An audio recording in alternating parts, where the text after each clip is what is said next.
Matt and I are back again. We're going to talk philosophy and writing and everything that goes along with that. And Matt, you've had something on your mind this week, so would you like to tell us what it is? Yeah, so I spent the last 5 days looking like this and growing out the beard because I've been sitting at this desk and writing, which really means I haven't been writing the final product, but writing around it, circumambulating, going where all the monsters are, not the continent of Ithaca. And what I'm trying to write generically is a screenplay. And the screenplay has a double challenge to it because it's a form that no one sees except those people who act it. And the people who act it don't actually see it in its totality. They see their lines. And the one who directs it sees all of it, but it's not as if the director at that moment is going to become an auteur and change everything to align with his vision of the world. And so it's this strange visible and invisible medium to tell a story that requires a beginning, middle, and end in. The third part of the difficulty is the subject matter is Roswell, New Mexico, which is a almost paint by numbers reboot. You and I were talking about this before the record button turned on, of a show set in the 1990s, and many of the beats are the same, if not the exact same. And that's not a criticism, but it's a big question mark. What is the difference between a copy and elevating something? So that got me on the track of thinking, okay, one way to elevate something. When I was working at a really good restaurant in the Bay Area, I learned this. You can take something that's a staple diet, piece of steak, cut it thin. Well, now you have a thin piece of steak. But if you slap that on the plate, it looks like a thin piece of steak on a plate that almost becomes a tile, not attractive. We eat with our eyes. That's what we see. But if you put a little green shrubbery and some starch underneath it, so as to physically lift it in the middle of the plate, you've performed a magic trick. Now it's not just a thin piece of plate that almost camouflages in, or a thin piece of meat that almost camouflages into the plate. It's a work of art. And I don't see that with cynicism. I think it's almost a Petersonian moment where you can either do the thing that's required or not. And it says far more about the agent who either does or does not do it than it does about the high art or low artness of the technique. What are your thoughts? I feel as if I was now thrown in this particular screen. What would you like to discuss? Well, first of all, I was contemplating your whole thing about writing and how to elevate writing, and thinking about the idea of the first go around of Roswell and then the remake of Roswell. Is it possible to take a really excellent series and remake it in such a way that you elevate it? Right? I guess that's the question, because very often remakes fail miserably because they can't capture whatever the magic was that made the first one work. They just can't recapture it. And maybe this is part of why they can't recapture it. When you were talking about a script, you said one of the difficulty of screenplays, and this would be comparing a screenplay to a play. In a play, the characters have the opportunity to read through the whole play and then read their lines. And so they get some context for who they are in the context of the play. But in a screenplay, especially if you're doing a series, very often the writers have no idea where they're going after this episode. So all you can ever find is your context within this episode. You can't find your concept. You can't find your place within the whole character arc of who that character is going to become, or the whole narrative arc of where the story is going to go. You're confined to just what is known at the moment, which is part of the struggle with reality, right? Understanding where you fit in the moment.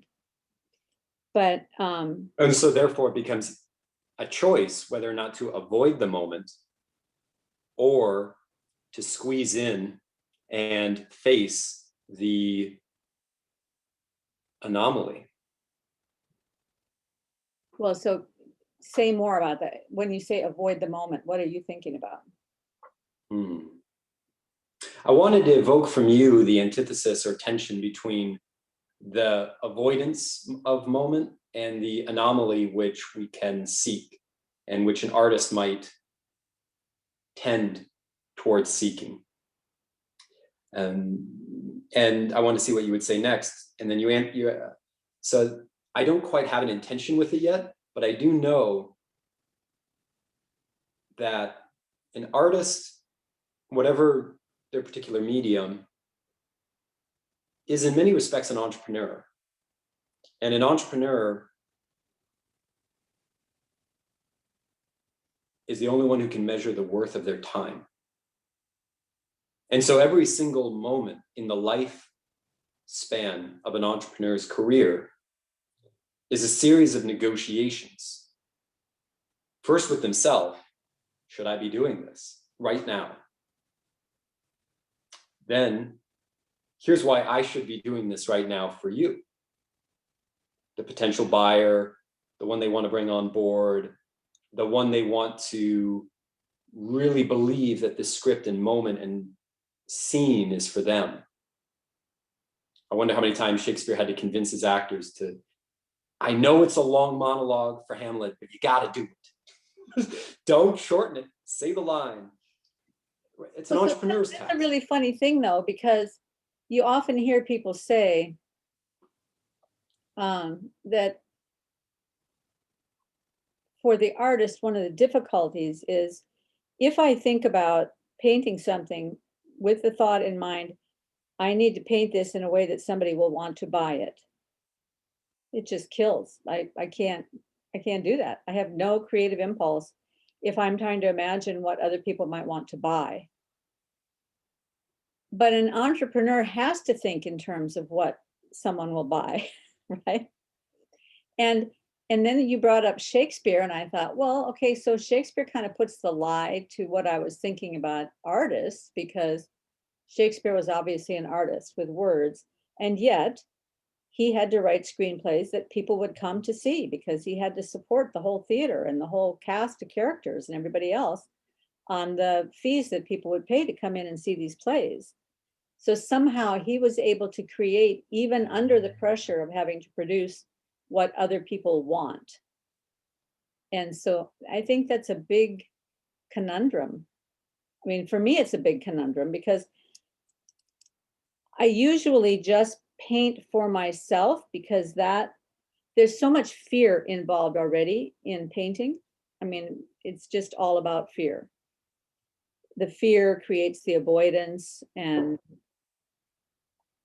the last series that I did, I had read Maps of Meaning, and I had read 12 Rules for Life. And I hadn't painted for about a year because of some health problems that I had had. And so I decided to try painting one more time after reading those books. And on the days when the fear would just overtake me, I would have to think to myself, you need to voluntarily confront the fear, go into the dragon's lair and find the treasure hidden there. And that was my mantra every time I went to make a painting, was that I was going to confront the terror and just try something, just do what needed to be done in order to find the treasure. And I thought it was a pretty successful series. That was the series I did of the cello players. And it was a very fun way to paint in the end, because I always felt like I was going off on a finding the Holy Grail kind of an adventure every time I would do a painting. But shortly after that, I was asked to do a commission for somebody. They wanted a large painting for above their fireplace, and they had a very specific subject in mind that they wanted, that I had to do a lot of research over. And it was so painful to paint that because I had no idea what she had in her mind of what she wanted it to look like. And yet I knew I wanted her to be happy with it. And so I couldn't just be myself. I had to try to get inside her mindset and give her a rough draft and say, what do you think? And she'd say, well, I'd rather have this or that. And she'd put me off on another direction, and then I'd have to try that direction. And so trying to get inside somebody else's head is quite a challenge. I noticed today that Jordan Peterson was interviewing the artist that did the illustrations for his Beyond Order book. And I only got like 30 minutes into the thing where he's just exploring her past history and her life. And they haven't started talking about the art yet, but I'm just fascinated to hear how she was able to get inside his head and produce the kind of work that she thought he would want for that book. It's a really interesting process. It is. And I watched about half of the video today. If you could see to my left, there are 5 stacks of books with note cards above each stack. And the note cards have titles of characters. And the point of this is not to make a one-to-one correspondence, but it's a visual representation of a philosophy as well as an ethic, as well as a method. Because these stacks of books are stacked in a certain way, and there's certain titles, and they have certain cue cards in them of lines that I've underlined that seem to suggest that a soul of a character, what animates them, is really a series of propositions. And then it corresponds, having these stacks, to the A, B, C, D, E, Seinfeld-wise soap opera setup, right? Because you have different characters and they have different arcs. And then the pleasure of watching a television, what really grabs the attention, is the moment when you're about to know what happens next and the character becomes predictable, is when you jump cut to B, then to C, and then to D. And you get this sense of a film going through the hoops in infinite permutations until you're out of it, and then you wonder what just happened. And then I realized my final paragraph in the essay in our last video, which I gave to that professor in college, and he said, what are you doing here? I thought about it all day, but I couldn't figure it out. And then I said a few things, and he said, oh, that's the skeleton key. But I was simply responding to his question. That is television right now, in my opinion. It can feel like a bombardment of sense, but it's really a series of propositions in isolation, in some general mold or set, and then almost random. Finnegan's Wake did this, Ulysses did this, except it did it through, the conceit is through a single author. And so everyone thinks, if I dedicate my life as a graduate student in English literature, I follow the that's on the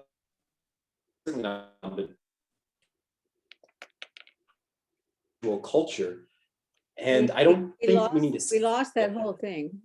Oh, wow. You can dedicate your life to. Dedicate the life to. Oh, yeah. So you can go to a graduate program in English and dedicate your life to finding the skeleton key of, say, Finnegan's Wake or comparable gestalt of a lot of propositions. And you can probably achieve it. Certain commentaries and supplements and literal skeleton key books have been made for Finnegan's Wake. But generally, in the wider culture, we don't look to the single individual author anymore for this kind of complexity. I think where we look is the showrunner, which is really a mysterious figure that no one interviews. So it's not the showrunner, and it's not the writer, and it's not really the actor anymore. I mean, I don't know if there'll be a replacement for Tom Hanks. Tom Hanks was a kind of cipher for all the quixotic paths a human being could take. But it's a new generation. So where is that complexity going? At least in television, I'm dedicated to the screenplay, so I have to think there will still be a future for television. But it seems to me that a lot of playwrights are moving into that domain and setting up camp, which means television, if you close your eyes and you don't see the explosions or the very graphic sets of beachfront properties, if you just close your eyes and listen to the dialogue, you could imagine that you're in Broadway, because it's very multi-layered and emotional. But because it's in television, it has to have the trappings. And they're not well aligned, at least in my opinion. And this is a compliment, it's not a criticism. Season 2 of Roswell, New Mexico has a lot of that. If you close your eyes, you hear a very serious play. But when you open it, you see a bunch of red hands and lightning flashes from the chest, aliens. Wonderful cognitive dissonance. And I don't think we've had figures come yet, or maybe they're doing it now, that philosophically are mediating between these in a very interesting juxtaposition. Did you ever see the Battlestar Galactica series that came out about, I want to say 7 or 8 years ago? That whole I'm thing aware is of it. like a series of Broadway plays dealing with some of the most traumatic issues of our time, and doing so in very, very interesting ways. There were a couple of episodes that dealt with the whole issue of abortion and of torture, immigration, all these issues, because it was taking place on a spaceship in outer space of people who were adrift and trying to find a new world, right? So it had no connection to Earth because Earth was already destroyed. So they could explore these really hot button issues in very, very interesting and constructive ways. Not the way so much television is nowadays, where the direction is a foregone conclusion because it's going to be rammed down your throat in one way or another. But they were actually broadening the discussion in that series in a way that gave opportunity for people from opposing views to both find something meaningful in what they were saying and being able to talk about it in a very adult fashion, a lot more like a theatrical play than what you would consider serial TV. I think that's a fascinating remark. I agree with you. And I still think there's opportunity. It's similar to what you said about the difference between, and I love how you illustrated it, in seeing yourself in the painting and the self changing in response to the painting. And then the fireplace, where this negotiated artifact, and I say that with kind of dust on it because it was something where you felt like you couldn't be yourself in the making, is placed above. I mean, it's a great image, a great visual. And I say to myself, that's a human conflict. It's just one we can't see. What we see is, yes, I will do it. And then the making in a montage format of sweat on the brow. And then finally here it is, and the presentation over the fire. That fire gives us a hint where you were the whole time. And by extension, where the artist can be if they are not satisfied. But what would it look like in an environment where we don't have the luxury of the ritual and the pomp and the circumstance of a cultivated neighborhood, where we do have the time and we don't have the barking dog prejudice? And what I mean by barking dog is it's just like we're waiting to blame, scapegoat someone for something anywhere, to kind of take off the panic button from ourselves. It's like a game of hot potato with the scapegoat. So we do walk around and we do watch the sunsets, and then we go to a play and we let it wash over us, and then we have coffee at a friend's house that night and we all discuss in a kind of rambling fashion what it all means. Instead, it's this two-dimensional, without background or foreground, series of frames. But the Zeno's arrow, which is stable in it, that's exciting. I wonder what's going to happen next. How do we elevate that almost invisible arrow? And I think part of it is to recognize that the going towards making the visible invisible. So I found a few days ago, because I needed to get outside this really minute work of screenplays where a page is a minute in the TV. So I went and studied German idealism. Now, by no means did I study German idealism. I made a lot of word associations for what I thought was German idealism. And it allowed me to take a deep breath in a neighborhood of intellectual associations. And one thing I discovered was a guy named Schelling, who was a roommate of Georg Hegel. And he had this curious phrase, because they were all in the wake of Immanuel Kant, who had taken reason away from them all. We can't ever access the logos, Immanuel Kant said in paraphrase. We can only approach the world with our own understanding. That's all we can do, and posit what we see and report to others and have them massage it and maybe come to agreement, maybe not. Were you going to say something? So he was a Foucault precursor then. Yeah. Okay. And then Schelling, a roommate of Hegel, they were reading this guy, Immanuel Kant, but they wanted the world back. They wanted the logos. They wanted an objective enchantment.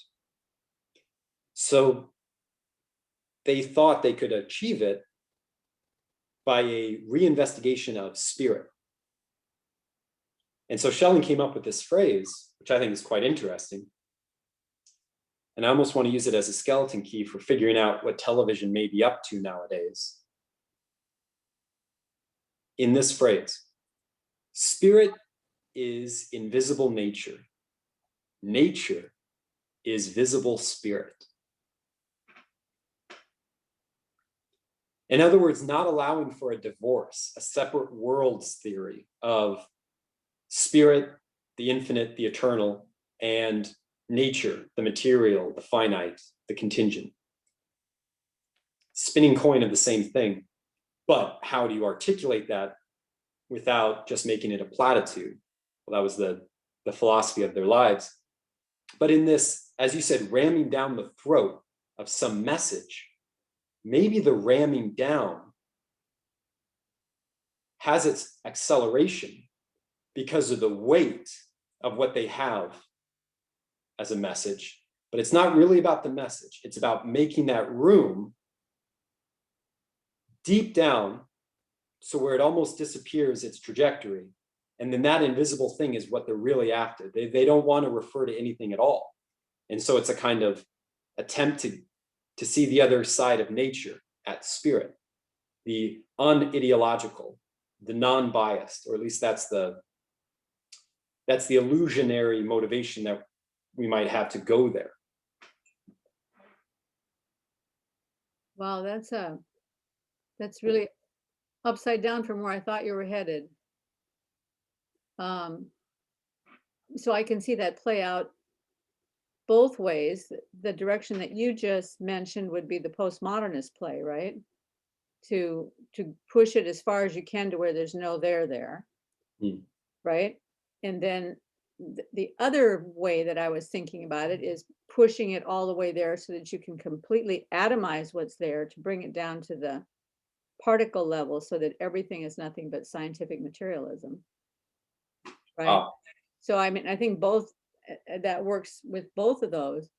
But when I was referencing that, I was thinking more about the way that so many TV shows now are openly political, and there's a particular political view they want you to hold. It isn't even so much that they want you to agree with it, it's just that you're not allowed to think anything else. It's as though that's a given. You're handed this perspective on life and it's a given, and all decent people think this way, therefore there's no other way to think. So there's no room to breathe at all, or even try to imagine a meta level from what they're positing within the plot. But when you were talking just now about the spirit is invisible nature and nature is visible spirit, made me think about a quote from that book that you referenced in our email exchange when you were talking about Kierkegaard's book, Repetition. So I'm just going to read this quote. When ideality and reality touch each other, then repetition appears. When, for example, I see something in the moment, ideality intervenes and will explain that it is a repetition. Here is the contradiction, for that which is also in another mode. That the eternal is, that I can see, but in that same instant, I bring it into relation with something else which also is, something that is the same, and which will also explain that the other is the same. Here is a redoubling. Here, this is the question of repetition. Ideal and real, therefore, collide. And I was thinking about this quote in reference to something that Nate said in our conversation last week. He said, when the infinite and the finite touch, that's when the transcendent meets us on the road. And both of those things, what they make me think about is when the ideal and the real touch and this repetition appears, it's seeing something in the moment that intervenes, that says that the thing that is also in another mode. For example, if I look at a tree, there's gajillions of things you could say about a tree that are completely fascinating. But one of the things that I wondered about one time when I was walking along is, how on earth does the water get all the way up to the top of the tree? So I went home and I looked it up. And there's something called xylem, X-Y-L-E-M, that is a particular kind of an elongated cell that grows inside the little baby tree, and then eventually more and more and more of these as the tree gets bigger. They stand up, and then the next layer comes up higher, and then the next layer comes up higher. And these little tubes go all the way up inside the tree. And it isn't even so much that they're working by virtue of capillary action alone, but transpiration. When the leaves are drying out and the leaves start calling for water, they actually send a signal down and pull up. So between the capillary action and the pulling action of the leaves at the top, you get water that can go up even into these 400-foot tall trees. Well, when you start thinking about that, that's an is that is on many other levels repeated everywhere. It's not only repeated in terms of how we build a building, let's say, and the way that within a building we have to plan for the transport of water and air and sewage and all of those things inside of a building. But in a human being, when we grow and mature, knowledge has to build one brick on top of another like that, so that things can be pulled up when they're needed, coming up through the consciousness into all these ideas. I mean, that picture shows up everywhere in reality, right? So that's what I was thinking about. It's this non-identical repetition that appears everywhere, so that when you see it one place, that's when you recognize this moment of spirit being invisible nature and nature being invisible spirit. Because what's true there of the xylem in the tree is not only a scientific truth, it's also a spiritual truth. And it relates, when you take that spiritual truth and you look at something else, you can find something scientific in the something else because you already know the spiritual truth. You carry that picture with you when you look at something else. I'll bet that this thing is in that too. Well, yes, it is when you go looking for it, right? So that's what it occurred to me. I don't know if that's what Kierkegaard was talking about, but because I didn't read the book, you did. That what you read aloud, and I almost cried. I don't know why. There's something about his voice, and I know it's not even his voice because it's not Danish, and yet he was so weird. And I just like I get like a kid again when I hear it, and I just hear the way he spoke, his courage. He was probably a very hard person to be around. There's a story that he would sometimes break down when he was around his niece. She'd get up on his lap and he'd start crying because he had ruined his life and wasted his life and broke up with Regina.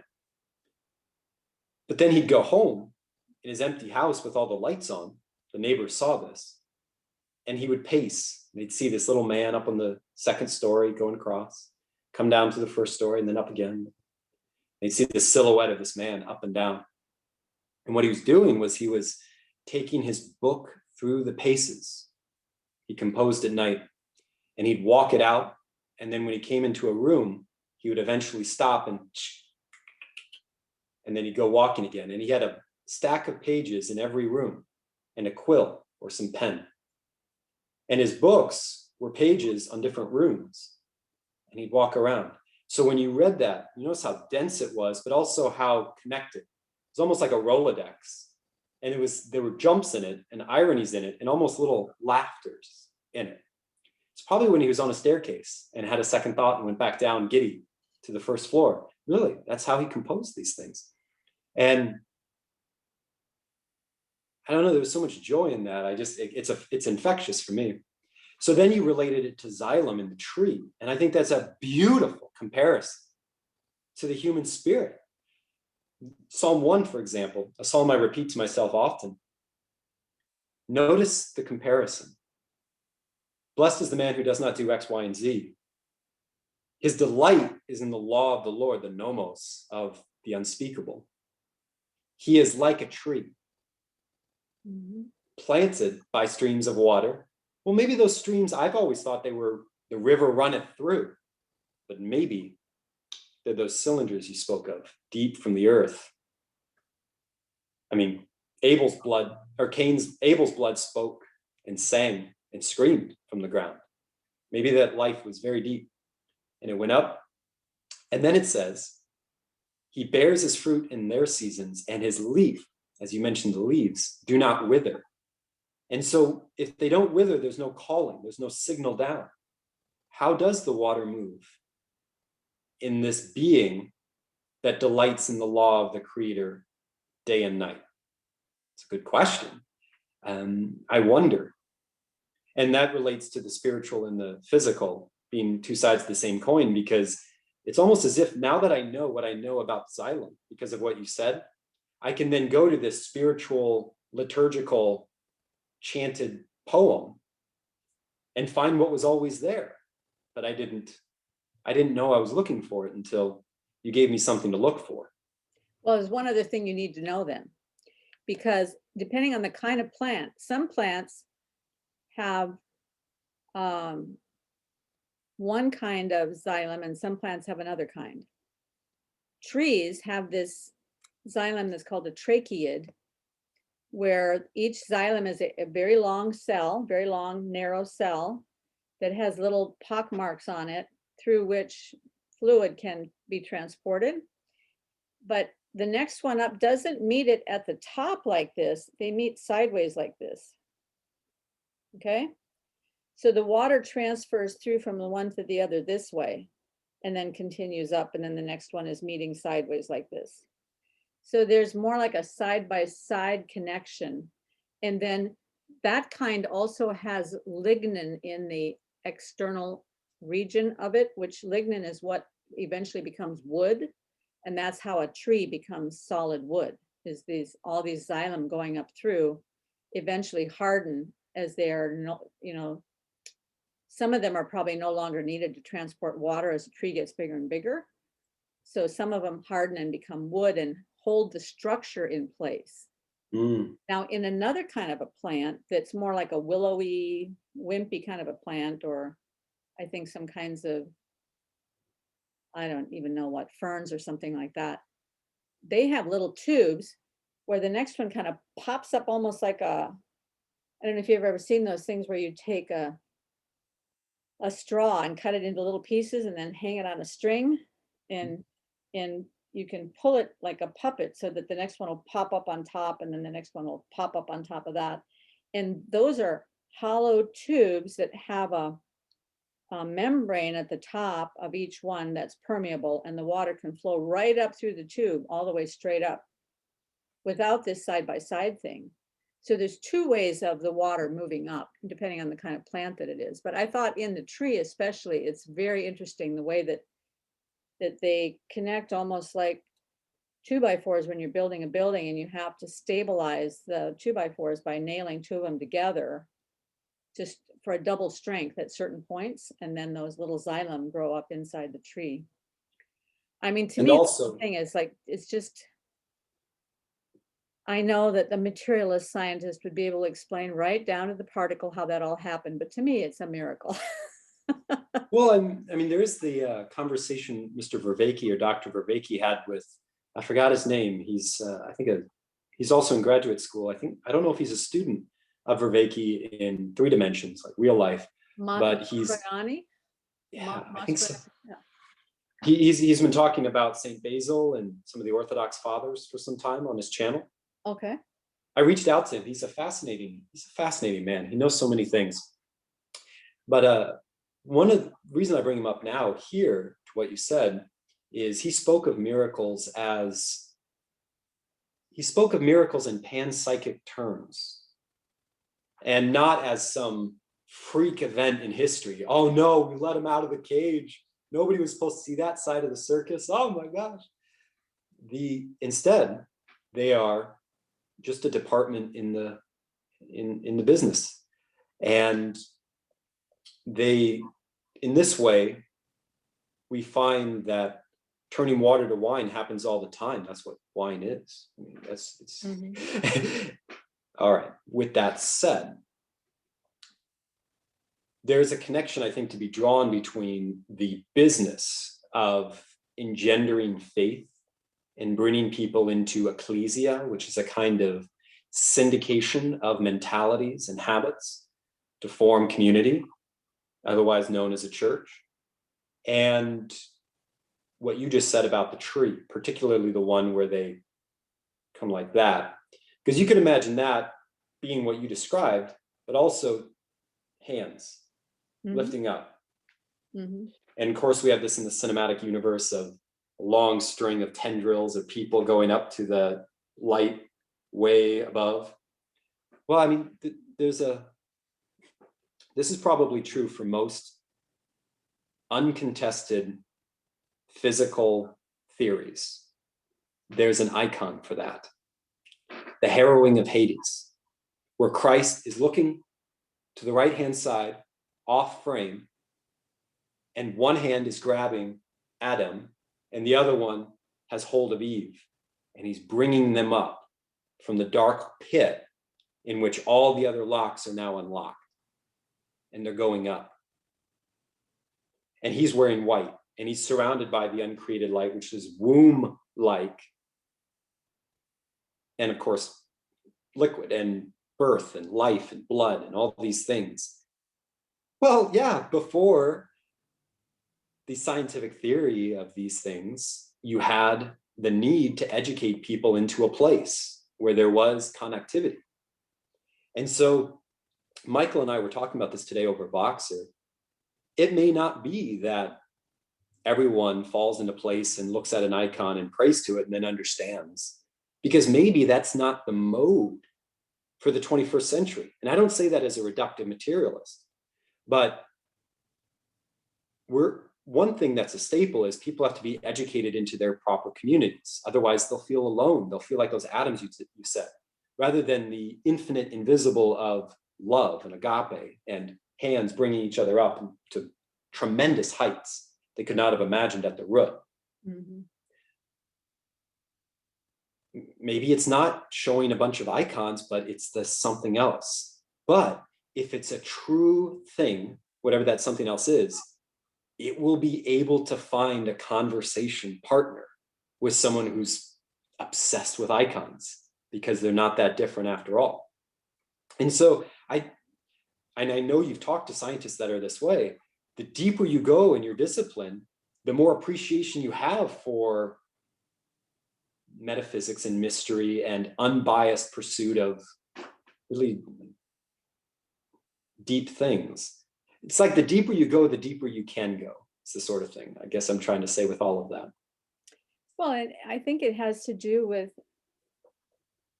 being willing to ask the hard questions, because the deeper you go, if you're open, then the more questions that will arise in your mind. Some of those questions you want to, going back to your avoidance thing, if you have a certain mindset, some of those questions you're simply going to avoid the question because it might go someplace you don't want it to go. And if you're not asking the questions, then you're also not getting the answers. Now, this can happen both to Christians, scientists who are Christians, and there's questions they don't want to ask because they're afraid it might damage their faith. But it can also apply to scientists who are not Christians. There's certain questions they don't want to ask because they're afraid it might damage their secular faith, their faith that there is nothing but the material. So there's questions they just don't want to go there. It's too scary. Or if they ask one of those questions that leads into the metaphysical realm, they might be judged by their contemporaries as being insufficiently scientific, and lose their ability to get on a tenure track or whatever. But maybe this, I'm being sexist here, maybe this goes back to Jonathan Peugeot's comment about how it is the role of the feminine to posit the question. The woman, not the woman, but the feminine frames the question, and the masculine takes the question and particulates it and, builds something out of it. But if you don't frame the question, there's no way you can get to the particular. So there are so many of these things. If all scientists believed this Schelling when he said spirit is invisible nature and nature is visible spirit, if that could be a substructure, an a priori assumption underneath all scientific endeavor, who knows what they would find, right? And then the fear of communicating what they find. Because I think one thing we've discovered in this conversation is there's the insight, and then there's the conveyance to another. And that may be a lonely road, and there may be a very long distance between them. And if you're not careful, there may be an ironic distance and you never get there. Because it's easier to be in irony sometimes than in sincerity. I think Kierkegaard dealt with that most of his life. I think it's one of the reasons why he was fascinated by repetition, non-identical repetition, rather than the Hegelian mediation of things. For Hegel, everything worked its way up to the absolute idea, which was the convergence of the idea and its concept in material form, a particular within the frame, and that was obviously beautiful for him. And it was the goal of a philosopher to give an account of how that unfolds. Kierkegaard ironically used Christianity, in my opinion, to give himself distance from that kind of access and closed up the energy into, you just got to have faith and jump into the absurd. God's ways are above our ways. And that almost became for him an excuse not to get married, not to live a normal, in a Petersonian sense, human life where we have these things that we need. And so I'm very attuned to that in Kierkegaard. He was a man riddled with contradictions. But to your point, and to this broader point of the insight and the conveyance, let's say that our hypothetical scientist, or it could be an artist, because there's not a two sides of the same coin. Science goes to the visible, crudely speaking. But once they make a discovery that really hits them with the force of, not only does this seem objectively true and not just a abnormality, there's a trend here, but also it awakens my ear to hear more from this world. It's as if this pattern is making other things shine. And so I want to not only tell people the truth, but I want to share this truth with them. It's so wonderful. It's rare when you find those things. But when you do, then comes the second order problem of, how do I communicate this so that people want to not put it over a fireplace, but they also want to make it. They want to discover it too. And then I have company. I have friendship in this thing, which almost makes me want to throw out the book and the screenplay, because I found a screenwriting partner, which is far better than all the screenplays I could write. It's like I have the infinity within this person, a relationship. That all these screenplays were practice for being in the presence of. Okay, well, oh boy, the moment you start doing that, you find out that not a lot of people share your values. And they don't even share the value that you think you have because you're not quite sure how to articulate it yet until you find the one or some who also have the inkling, and then you're open and exposed to one another to find out more of what that looks like. It's very discomforting and very riddled with, oop, gotta go back down the staircase and try it again. And a lot of people jump off ship and you have to do it with new friends. And if you're not careful, you become a sociopath, right? Who just goes from place to place to place, changing your story. So you have, I just use that for fun, but it's a real problem of making yourself known, knowing that yourself changes. I mean, Well, I mean, yeah. the clearest picture I see of that is when you first started talking, before you got to the part about script writing and everything, when you first started talking, it was like, oh yeah, that's Jordan Peterson. He's got this thing that's shining that he wants so desperately to tell people about, that he spent 15 years writing maps of meaning. And then he spent another 15 years trying to communicate it to his college students who, you know, I think some of them probably took it in, but by and large, it wasn't that he had a massive audience or anything, right? But then all of a sudden, something happened, and now he's in the public arena and everybody hears him, and a lot of people are gathering around him, and all of a sudden, all these people have found their tribe. But in the same way that you were talking about the dangers of the situation that you were describing, many of us who found our tribe, we can end up spending all of our time having these conversations and listening to videos of other people having conversations, and we're not really living life ourselves because we're caught in the vortex of the excitement about sharing the feelings and the ideas and everything. So I can also see a time when people are going to finally feel like they're filled up with enough now to go out and actually start doing, when all these people who are now clustered around this video screen actually get out there and start making the world. It's going to be pretty amazing. I agree with you. And I do think this is the university. Now, I think research and development will always be in a warehouse situation with a beautiful campus and courts for the forums and back and forth, refined, esoteric, jargon-laden discussions of brick throwing across the table. You need that when you are talking about works and the particular reference to Saxony in page 97 of Finnegan's Wake. When you really get to those levels, all that's made up. But when you get to those kind of levels, it belongs in a warehouse amongst peers. But when it's not exactly those things, I think we're discovering through the internet that the university is trial and error, even at the perceptive level. So if Peterson's right in saying that we don't see objects in space, we see a hierarchy of values, which can be adjusted across time.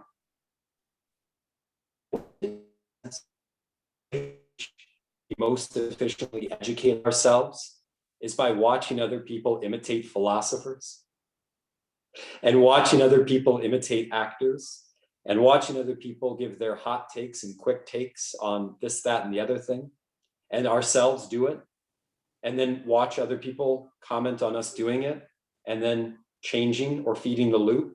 And that is, people studying the Torah will sit down in a room, a warehouse situation, across from another person reading the same passage, and they will midrash it together. They will argue over the sense of the text until they find it together. A father walks and this little son Tyke follows with his plastic toys of the father's big toys to imitate. So I think you're right, we'll go out and act, but in some beautiful way, the four-year university structure seems to be divided up into something that truly can be pursued for a lifetime. In such a way that, right, with most training programs, they give you a little chunk. You go in it, you learn 3 or 4 skills. Then you go out into the workplace, and then you come back, and then you get your next segment, then you go out into the workplace, then you come back. And maybe this takes 5 weeks, and it's atomized. What if that 5 weeks was the rest of our lives? I think that's what the YouTube, and I don't mean YouTube, but this platform, these technologies are making more and more evident. I don't think anyone's going to come along and say, I'm going to do it, and this is going to be the university, but it's announcing itself. It's manifesting itself as, oh, that's what all these zeros and ones are here for. Mm-hmm. Yeah, I agree. I totally agree. Certainly, at least some people are availing themselves of the opportunity to get more educated about a lot of things. I mean, as I've said before, I had a very poor undergraduate understanding of philosophy and history and Western civilization and all of that. And now I'm drinking it up like a thirsty sponge. So I love that metaphor, because drinking it up like a thirsty sponge, it brings us back to the tree. And I think our tree is a guiding metaphor for this conversation. And in a Pageauian sense, it partakes of the upper and the lower. A tree does that. I remember reading a book on method acting, and the teacher, I don't know if it was a guy or a girl, but it was one of those famous books on method acting. He used the tree as his point of reference for all good acting, because he said a tree is symmetrical. A tree has many routes it can take and branches, and it's one in many at the same time. So too, an actor is a complex of the invisible emotion, which is an appeal, and a vehicle for expression. But also they have all the bodily, physical, obvious manifestations of their six-pack or their lack of six-pack, and the hair color, and all these things that can be cosmetically altered as well. And they're existing at the same time in the same instant. And so when we watch a play or a television show, we think we're watching a story, but a story is a word we use to describe the thing we can't possibly see, because it can, oh my God, I didn't think I'd know this, but we don't see what we think we're seeing. Our seeing is conditioned by the possibility of what's really there and going on. And what we see is like such a small spectrum of light of it that is in fact conditioned by the whole ultraviolet thing we can't see of what's actually there going on in that word made flesh known as some actor on the stage. I mean, the incarnation actually happens all the time. I didn't think I would get there. That doesn't mean God isn't real.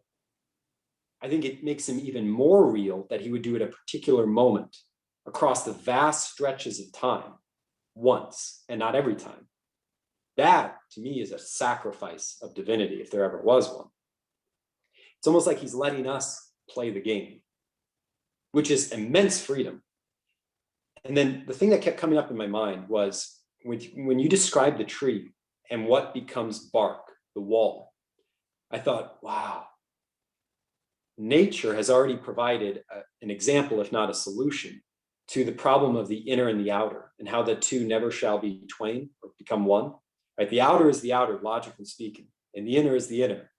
I know people can have doors and can go in and out, but that's a major case of missing the point. It's like a big problem of outer and inner. They're contradictions. But a tree, if we actually look at it and understand its principle, we're looking at the inner. That bark is exactly what's inside of it. It's just a certain thing happened to it that didn't happen to what happened to the others. And now I'm starting to lose language for what I'm trying to express. Well, okay, so I was looking at a tree yesterday on a walk, and the bark looked almost like, I don't know if you've ever seen that paper that they use as packing paper that has a lot of slits in it, so that when it's all crunched up, the slits make little openings. So it ends up looking kind of like this, almost like a web or something. Yep. But the bark had this look as though slits had been made all along the bark, and then the bark had been pulled, So that in some places the bark was touching, and then in other places there was a space. And the picture you got when you're looking at the bark was, well, okay, the trunk started to expand as the tree got older.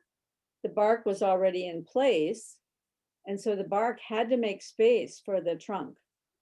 So the bark has to split open in places. And you could see the sacrifice that the bark made so that the tree could grow into it. Okay.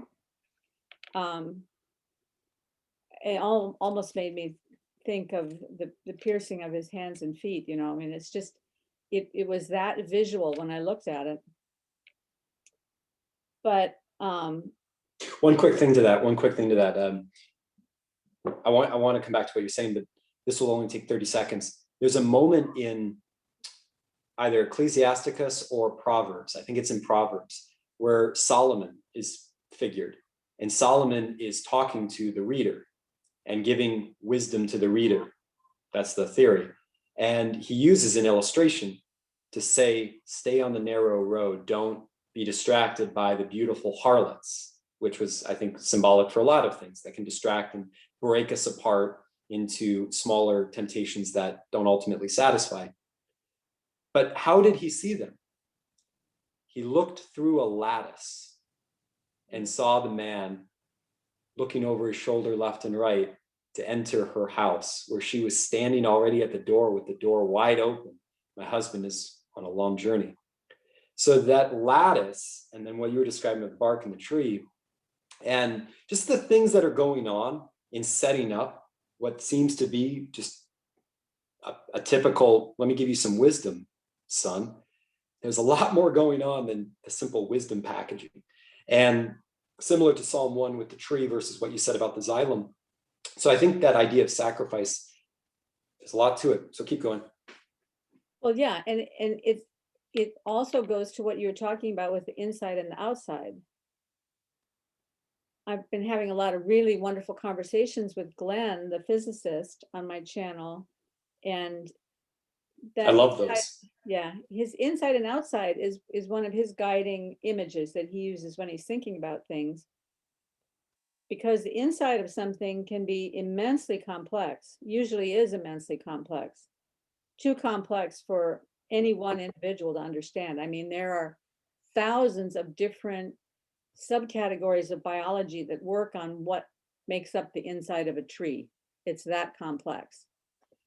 But when you get to the outside of a tree, you can interact with it in a very simple manner. You can climb the tree. You can climb it. You can sit underneath it for shade. You can, in some instances, you can take sap from the tree, or you can peel off some of the bark and turn it into cinnamon, or you can take fruit from the tree. You interact with it in a very simple manner. You can cut the tree down and chop it up into wood to build your house, or to build an idol out of, to make a wood fire, you know. It's very simple to interact with on the outside. So there's something really, really so symbolic about this inside and outside picture, in the way everything is nested in the universe, from the very smallest thing all the way up to the largest thing. And wouldn't it be interesting if this boundary of the outside issue is always similar to that symbol of the suffering on the bark of the tree? If there was something about that picture that is constant in all of the differences between the inside and the outside. Oh, That's something to explore. I don't know if that's true or not, but that's something to explore. Let's do it, man. This is amazing. No, it is. I love our improv both and intellectualism, phantasm stuff. I love it. But with the gentleman who's a physicist, I love those videos. And one of the things he said about the watch and keeping time, and how complex it is in the micro mechanisms. But then when you step out, you can just tell the time. Mm-hmm. To your point, it's amazing. So when you describe the bark breaking and what's laid on the wood, of course, I thought about John 3:16. And I didn't recognize this until right now, you saying what you said. I mean, there's probably infinite complexity in John 3:16 and the pericope of the interaction between Jesus and Nicodemus in the same way that there's a bottomless complexity for the Cain and Abel paragraph. Probably. And it's a canonical encounter. Well, in the heart of that canonical encounter, where the ideal and the real touch, Jesus being the ideal and Nicodemus being the real. I mean, there was no one more real in that time and place than Nicodemus. He was a Jew of the Jews. He was the leader in the synagogue. He was if anybody's got it figured out, he's got it figured out. And they were talking, but they were talking in darkness, which is fascinating, seeing that that's a Gnostic text, right, where Jesus is very much the pre-incarnate word and all wisdom. And the fact that the ideal and the real were communicating in darkness without losing each other in it. Like they never absorbed one another. They never understood each other. Nicodemus is saying, well, you want me to go back into my mom? And Jesus is saying, I'm alluding to Exodus. They never have the moment where like, high five Jesus in the dark. I get you now.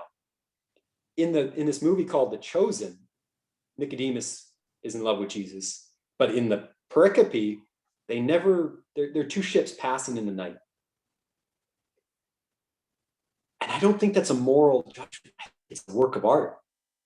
So it's almost as if they can coexist in darkness. But why does it have to be darkness? I don't know. Jesus is the light, but okay. Why isn't he apparent and clear to Nicodemus, who's very real? But anyway, when Jesus says in John 3:16, God so loved the cosmos, the arrangement, the all, which is kind of an outer, he gave his only begotten son. Philosophically, the son is in the Father because the Father begets the Son, but that's a one-way unidimensional causality. The Son doesn't, I know in poetry, Wordsworth said, the Son gives birth to the Father, but that doesn't actually happen. It's the other way around, always and forever. It's a logical relation. Even in Orthodox Trinitarian formulas, the Father's sole relation to the Son is he begets him, and the Son is begotten. The creed says that he was begotten. He's not the begetter. So he's in. The Son is in, the cosmos is out. But he says, so that God so loved the world, so that he gave his only begotten Son, so that anyone who looks upon or believes on him should not perish, but have everlasting life. So in this inner language, we're asked as a chorus to look straight at the inner in order to go out and explore the outer. Because what is everlasting life? Its purpose, its function, other than to explore the unknown of the next instant. You'll recall months ago when I was living in the Bay, you and I had a conversation about N versus NP and combinatory complexity. And one of the things we said, I think 3/4 into it together, was it's good that we get to live a very long time so that we can finally express who we are. It takes so long to get there. And so, I mean, everlasting life where we are literally rooted in place would be terrible. We'd want to die. So everlasting life seems to have with it this go out and slay the dragon and even go beyond it. It has this traveling out idea, Exodus idea. You went to Egypt, so did your ancestors. It was cool. You learned a lot of things. Now it's time to go. It's a desert. Don't worry, you're going to live forever. If you knew you would live forever, you wouldn't be afraid of the desert. So what if you could live forever? I don't know if I could. Well, you don't need to understand that level of complexity right now. What if I got us outside eternal time and place? Because if we are going to live forever, we're going to be around in 1 billion years. I know this sounds crazy, but how could anyone actually impress me with that thought? They can't. It's an existentialist proposition. You either believe it or you don't. But what if we had moments where we could get outside time and say, oh yeah, I can see that. Apparently that's what the cross and Jesus on it's supposed to quantify. Now, it's mysterious. I have no idea, but I wouldn't have made that conjunction without what you had said. The inner is the outer and the outer is the inner. Nature is invisible spirit, and Jesus died on the cross. He was truly God. And if we look at him, we'll live forever. Gosh, I mean, okay. Well, so let's explore this idea of the inner and the outer and the complexity that's at the center of each thing. This is just a thought experiment, okay? I'm not saying anything. I'm not trying to be theological. I'm just playing with words here. So don't anybody jump down my throat. This is just a trial, okay? Go for it. For a long time, when I was thinking about this idea of boundaries and how important boundaries are at every level, because boundaries are so important in art, and they have a certain structure in art, and they need to have flexibility and variability and gradation and repetition. All these things have to be a part of boundaries. So boundaries are very important. So I'm taking that over into the rest of the world and saying boundaries are also important in the rest of the world. And it turns out that they are at almost every level. But at a certain point, I started to think it's not the boundary that keeps one thing from being another thing. It's the boundary certainly does visually tell us where one thing ends and another thing begins. But it's not the outside of the thing that makes the thing. It's whatever is inside the thing that is holding everything in to the inside. It's like inside of everything has a principle or something that draws in the same way that a force draws it, like a gravity to the center of everything. And what if that the eternal force is at the center of everything, and that's why the center of everything is infinitely complex, so that the insides are always going to be way more complex than the outside, nested all the way up. So to use the tree to help me rehearse my understanding of what you said, when the leaves begin to wither, that is to say, they are not nourished appropriately, they give a signal. Now, how are they able to give a signal? Where does that yearning come from? According to what principle does it yearn and have the wherewithal to yearn, let alone produce the signal? And then how is it that the limbs and the branches are so commodious that they would let the signal travel? What's in it for the tree? And who is this leaf that it would bother the tree to use its limbs and branches and stump to go down to get itself some water? Knock, knock, knock. I've got guests I didn't know about. Give me some food, give me some salt, give me some sugar. I'm gone to bed. Leave me alone. You'll never get it. Figure out your own damn problems. And you'll eventually get it. Like, that was what Jesus told us to do in terms of prayer. And if he wasn't a vicious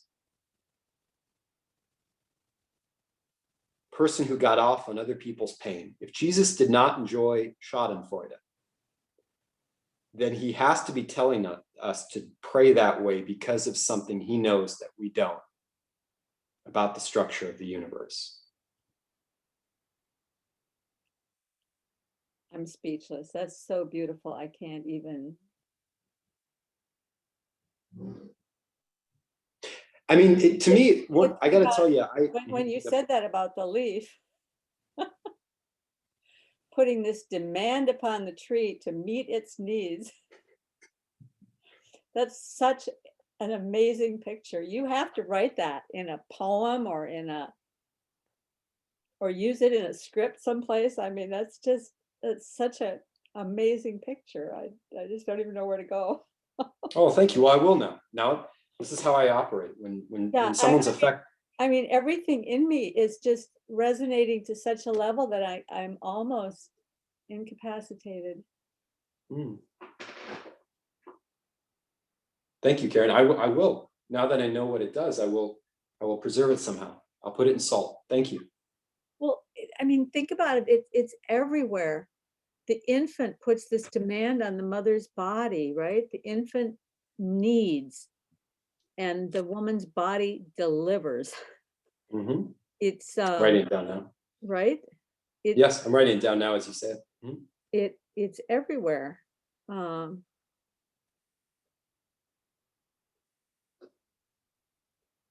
And Jesus did say, "You are children. Come.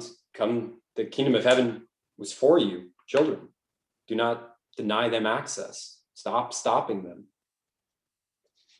so Jeremiah 5:22 says, I have made this, and this is God speaking. He says, I have made the sand a boundary for the sea. And no matter how the waves may crash and roll, they cannot cross over it.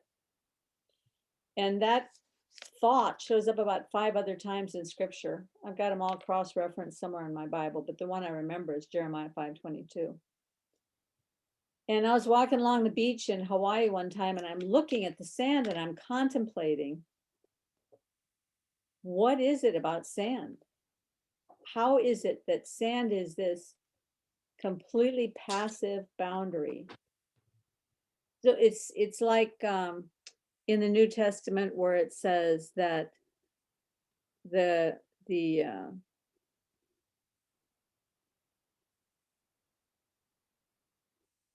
hell, the gates of hell shall not prevail against it. What's the first part of that verse? Oh, that he's going to build his church on this rock, this Petros. Yes, but it goes on with some other part of the verse, and then the last part of the verse is, and the gates of hell shall not prevail against it. It's not as though the army is going out, we're going out and attacking. It's that we're standing, and the gates of hell cannot prevail against us when we stand. And that same picture of standing shows up in the list of the armor.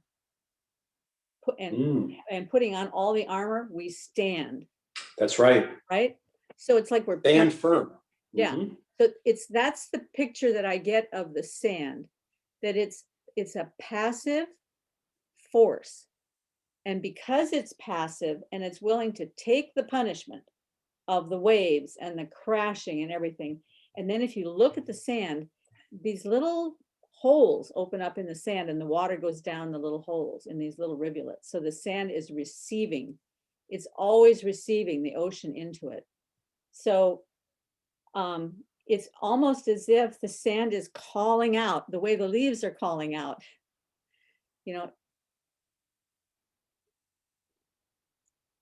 as though this is, I know this is not true. I know this is not true. Okay, so again, this is just a word picture, but as though crashing and rolling waves are part of what the sand needs in order to justify its existence. Mm. You know, when Jordan Peterson talks about how we need a burden sufficient to justify our existence, and in some ways pain and suffering being the megaphone that speak to us in our emptiness and our darkness and our unwillingness, you know, to open our eyes. Pain does this function in us where it's almost as though we need to have these moments of suffering and struggle so that we open up enough to where God can come in, where we recognize our need enough to the point where God can come in. So it's kind of that picture. Oh, that was beautiful. The word that came to my mind and hit me as you were talking about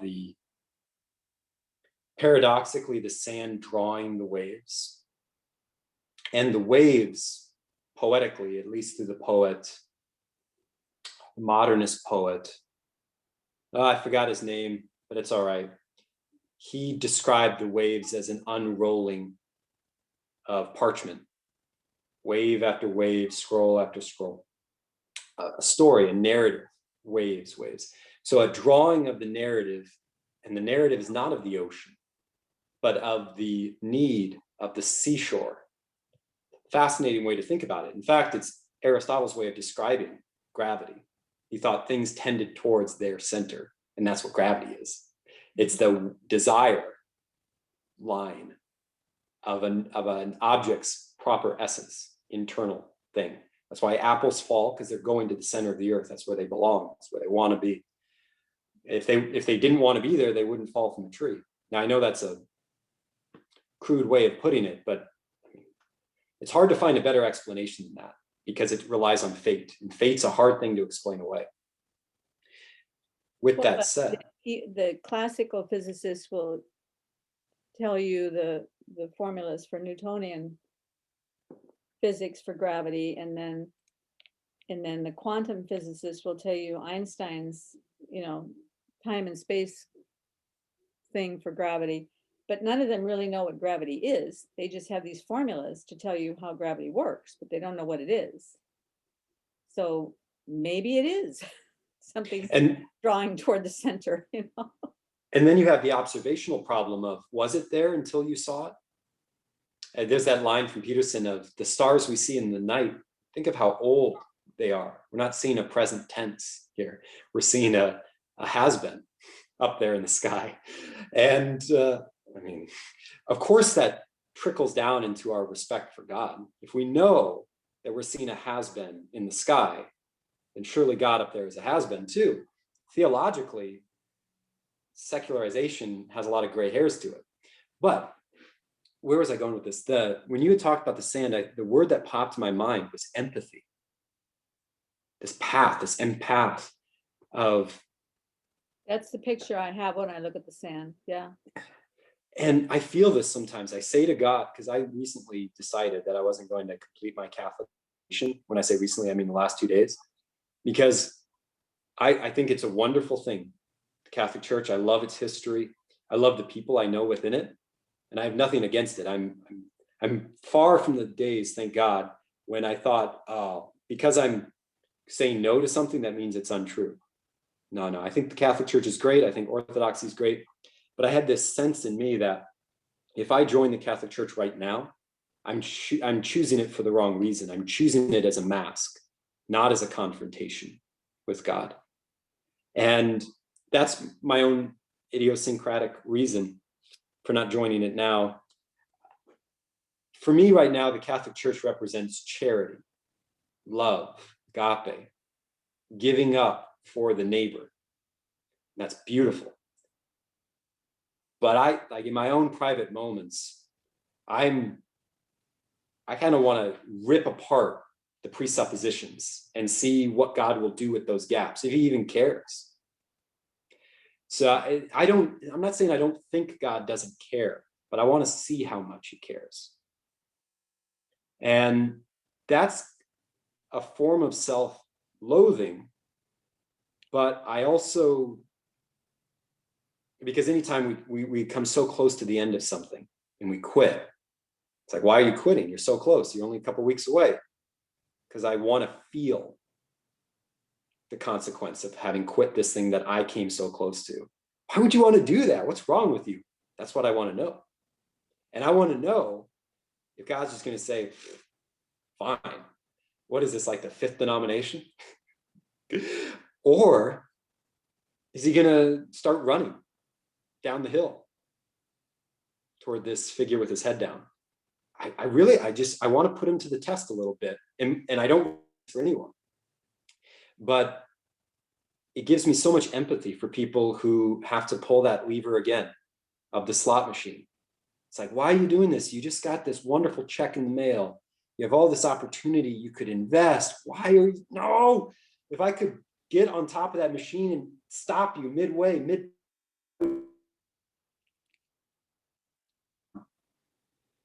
then why are you fighting me to bring it down? Who knows? There's that line from Peterson for Dostoevsky. If we had everything we needed and we were living it up in bubbles of bliss, we would start throwing cake at each other because we would want to see a little chaos. I feel as if that's in many respects why children cry sometimes. It's like, will you pick me up? Will you, after I have all my needs met, will you care? Or for you. Once my needs are met, you can move on with your life. Well, if God was really in John 3:16, then I feel justified in saying, okay, you saved me. Now what? Just gonna leave me here saved? I want more. I want to see, you let those people walk through the water. What are you going to do for us? We're a bunch of semi-nihilists. What do we get to walk through? And it's just suffering. So in many respects, like, I know I wasn't hit by a car, and I know that a lot of people have it a lot worse physically. But I think there's so much more meaning. There's so much meaning in doing a lot of things, doing a lot of hard things, just doing weird things and seeing what God will do. It's like if you push, okay, finally, I don't know if you ever saw this, but there's this video by Steve Jobs. He's got his beard. I think he's in San Francisco and he's being interviewed. And they're asking him, how did you become Steve Jobs, Steve Jobs? And he said, well, it just happened one day where I realized these people are no smarter than me. And if I just push, something's going to happen on the other side. So it goes to the inner outer. If I just push here, it's going to come out. Something's going to come out the other side, no matter what. It won't know if I'm the king of France or a guy who grew up in a trailer park. When he said it, who do you think who was he talking about?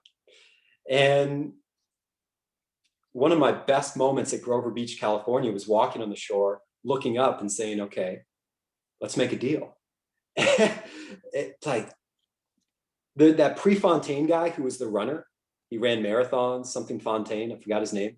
Someone asked him, why do you run so much? What's the source of your motivation? And he said something to the effect, when I run, I feel God's pleasure. Oh, that's Eric Liddell from Okay. Chariots of Fire. Yeah. Yeah. All that wrapped into empathy. Yeah, it's I think Eric Liddell was trying to talk about what it was that compelled him. Because for him, it was not only the running, but it was also, he also had a strong connection to mission work and was very, very dedicated to helping other people. And one of the interesting things about that movie is the dynamic between him and his sister, because they worked together on their mission work. And they were both very dedicated to the mission. And she couldn't understand why he was putting so much time into practicing for the Olympics, because she felt that that was just trying to get some worldly glory. And that rather than doing that, he should be working with her on the mission, since that was where they could just be self-sacrificial and not be going after some sort of worldly glory. And so he was trying to explain that his running was not about trying to achieve some sort of a worldly status or gain a trophy of any kind. He was running because that was where he felt God's pleasure. And I always thought, well, that's a pretty good sign of where your gifting lies, I think, because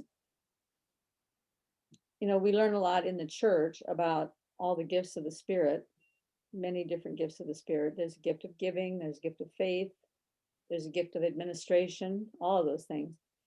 But those things aren't optional for a believer. Every believer is called to administer things faithfully, and every believer is called to have faith, and every believer is called to give. But for some, those things come naturally. They come out effortlessly. They come where you're doing that and you feel God's pleasure when you're in the midst of it. And for other people, that part of it is a chore, and you just have to work at it. You have to be obedient and do what you're called to do. But there will be some area in which it's a gifting and it just comes naturally. And those are the areas where when we serve, we can be the most filled with joy. But that doesn't mean that we don't serve also in the other areas, So I think it's a very interesting thing about the Christian walk, that the Lord makes sure that we have some areas where we can sense his presence with us, and that's what that gifting is. And that's what it was for Eric Liddell when he ran. He could really sense the Lord's pleasure then. And it turned out that God used that as a vehicle for him to meet people where he could talk about the gospel. And that's all. Have you ever seen the film? Parts. I watched it with a ministry group when I was 19. It's a brilliant film. I've seen it about 4 times. It just gets better and better every time you watch it. It's just a brilliant film because it's not primarily about Eric Liddell. It's about the other guy, Abrams, who ran because he had to get the trophy. He was compelled to get the trophy. His whole purpose in life was to get that trophy. One of his quotes is, "My entire life comes down to that 10 seconds on the track. The entire meaning of my life comes down to that 10 seconds on the track." That's exactly what I mean. Let's say a person hypothetically wants to test God. Do you really love me? Do I really love you? I think when we ask someone, do you really love me? We're talking to a mirror. Do I really love you? But we just say you instead of I. And because it would be too complex. Do I love humanity? Do I love the world? Do I love this partner? Right? There's like at that moment you're like, oof, I'm gonna go wash the car. And it's far easier to accuse. So this full circle back to, as you said, ramming down a message in a television show rather than have a character study and taking the time it requires to do a good character study. There's a lot of risk involved to do a Mad Men. It takes a number of seasons for that idea to pay off. But when it pays off, you get the shivers. It's far easier to blow up a bus in less than 5 minutes. Then you got like some immediate tension. So when I say, God, do you love me? It's really like, do I love God? Do I really love God? Or do I just love repeating the beautiful Psalms and repeating the beautiful liturgy and repeating? I like to mimic things. So maybe I just happened upon a church and my life has been spent finding different variations on a theme. Maybe that's all I am. Maybe that's all I've done. And I don't actually love God. It's possible. Well, but you know what, Matthew? The scripture says that we love him because he loved us. Indeed. So until you have an assurance of God's love for you, it's impossible for you to love God because love comes from God. It doesn't come from us. I'm thinking back now, in my first marriage, we were missionaries in Japan. And what we were doing to meet people was teaching English in a little tiny church where people would come just to learn English, not because they wanted to come to church. They didn't want anything to do with church, but they would come to these little classes and we would teach English. And at the end of each lesson, we would give a little like 5-minute chapel where we would talk about some biblical truth. And one of our classes was older students who were already in the workforce. And there were a couple of guys who were high school English teachers in that class. I mean, they were Japanese guys, but they taught English to their Japanese students. And one of the guys was really struggling with some things. And so my husband at the time was very good at intuiting when someone needed some answers. And so he said, "Michio, is there anything we can pray for you about?" Because Michio wasn't a believer. He didn't know anything about prayer, but he thought, well, why not just ask him? Because Michio knew that we prayed. So is there anything we can pray for you about? And Michio said, yes, you could pray that God would show that if God is real, he would show me his love. That's a pretty good prayer. So we started praying that for Michio. The following week, he came back to class and he was just lit up from the inside, smile from ear to ear. buoyant. And we said, Machio, what's happened? What's happened? And he said, John chapter 17, verse 11. I think I've got that right. Jesus was saying, and I pray not only for you to the disciples, but I am praying for those who will learn of me.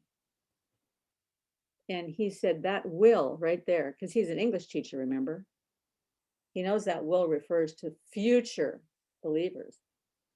He says, I'm right there in the center of that word will right there. Those who will believe in me. And he said, the instant that that thought came to me, my entire being was flooded with a love that I have never experienced anywhere before. And he was just shattered by the intensity of this love, the reality that God cared enough about him to write him into that chapter of the Bible, you know, back in those days. And that was very instructive to me, because when I first believed, it was much more of a head trip for me. And I had never really felt like I belonged anywhere, because I always felt like I was kind of on the outskirts of the world, pretty much always up in my head. So it took me many years to come to the place of understanding that I could only truly belong if I knew that I belonged to Christ and that he really loved me, and to actually come to the place where I could experience that love. And it wasn't until I came to that place where I could experience his love that I really had the experience of being able to love others, even in difficult situations. Because that's the tough thing, right? You can always love or have love feelings if things are going well, but when someone is a challenge in your life, being able to love them is a lot tougher. Truly, the moment where you quoted the guy whose whole life was around 10 seconds at the finish line, I thought, oh man, to put God's love to the test, to see if I really love God, as you brought out, what we really want is the assurance, which I could not agree with more. And that's why I appreciate the anecdote you gave, because it's a great pun on the word will, both the emotional will and the future will. To go through with it and say, okay, I'm going to make my whole life about 10 seconds. And then at that moment, when you start to do it and lean into that lifestyle, to also want to make the double movement of looking up, you going to stop me? Are you going to interrupt? And then when you get the interruption, the prayer is answered. It is the ideal coming down. It's being flooded with that almost infinite rage, in the same way like a mother would storm out of a house. What were you thinking? Like you're terrified a little bit if you're young, but you're also grateful, because it proves to you, well, I upset home where I belong. In the same way God would do that, except it's the creator, so it feels and is a lot bigger. Yeah, it's incredible. It's my favorite part of the troparion to Matthew is he says, summoning you from the custom house. He revealed you, blank, blank, blank, and then did something with him. It's just the fact, and earlier it says, in his goodness appeared on earth to mankind. I mean, it's the sort of thing that makes us not wonder, but it fills me with gratitude that I don't believe God's got this like multi-camera place where he looks at all of us at all times. But there are moments when it announces itself, similar to your person, feeling it, knowing it, where you just think, man, it does. I think your verb choice is so appropriate. Shatters.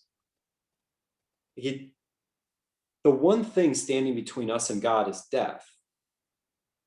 But in that embrace of love, if we are shattered without being made to disappear, then how is that any different from death?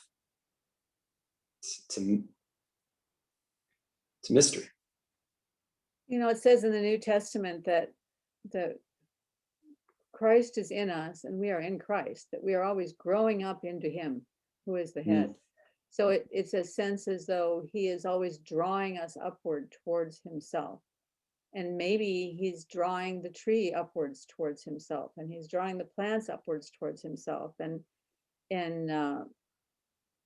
instead of gravity being that which pulls down, or maybe it's this perfect thing where it's what grounds us at the same time that it pulls us up towards himself, so that we're grounded and at the same time simultaneously growing. But we're at an hour and 45 minutes, which I think All right. we've probably tested our viewers long enough, but this has been great. We certainly went a lot of places I didn't expect us to go today. Neither did I. When you get something written, you got to share it with me. I will. So the plan is this weekend, I'm going to have a treatment of the spec to show the A, B, C, D, E plots. And I promised Michael I was going to send him the page. And so I will also, would you rather see that page, or would you rather see the beat sheet, which is the plot proper? Whatever you think would speak to me the most. I mean. Ooh, okay. So I'll have to see what it looks like, and then I'll decide by this Sunday. Okay. Thanks, Karen. Sounds good. Thanks, Matthew. Have a great week. You too.